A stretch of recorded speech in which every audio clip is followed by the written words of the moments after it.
Hello les amis, je vous retrouve pour une nouvelle vidéo sur le football européen et la Ligue des Champions 2025-2026 et je vais vous faire le débrief en statistique du match FC Barcelone contre Paris Saint-Germain, un match qui avait lieu ce mercredi 1er octobre 2025 à 21h pour le compte de la deuxième journée et c'est le PSG qui l'a emporté 2 buts à 1 à l'extérieur, un match exceptionnel entre deux des plus grandes équipes en Europe, si c'était les deux plus grandes, un match qui s'est joué au bout du bout dans cette vidéo. On va revenir sur les buts de cette rencontre, mais surtout sur les statistiques des deux équipes pour comprendre un petit peu le déroulé du match.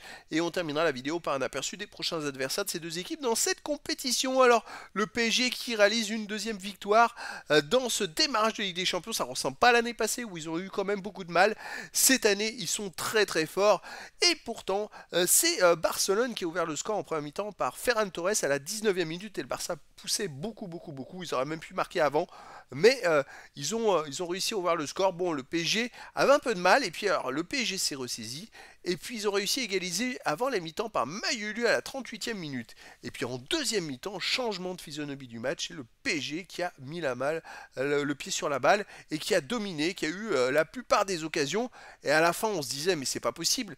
En plus, ils n'arrivent pas à marquer. Ils mériteraient de marquer. Ils vont être frustrés presque de faire un match nul. Et bam, sur l'une dernière attaque, Hakimi part sur le côté une énième fois, il a fait un nombre de sprints de fou.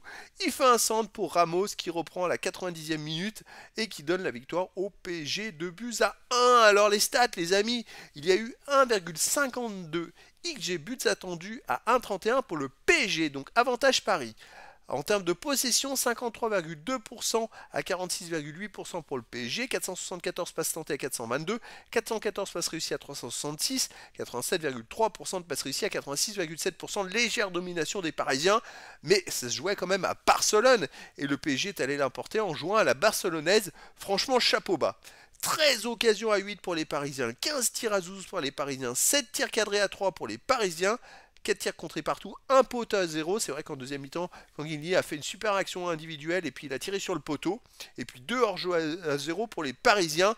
Ils sont en tête quasiment dans toutes les statistiques.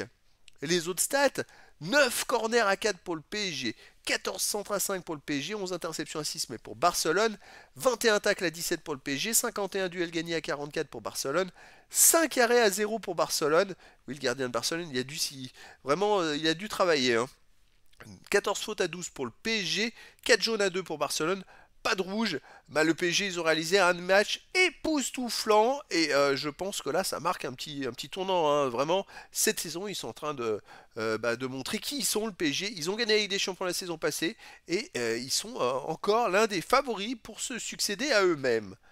Alors les prochaines rencontres les amis, quand on pense qu'en plus il y a plein de blessés côté Paris, alors le Barça jouera la troisième journée le 21 octobre à 18h45 à domicile contre Olympiakos, tandis que le PSG jouera aussi le 21 octobre mais à 21h au Bayer Leverkusen. Voilà les amis, c'était le débrief en statistique du match FC Barcelone contre Paris Saint-Germain, un match qui s'est terminé par la belle victoire du PSG à l'extérieur 2 buts à 1. Voilà les amis, je vous dis à très bientôt pour une nouvelle vidéo.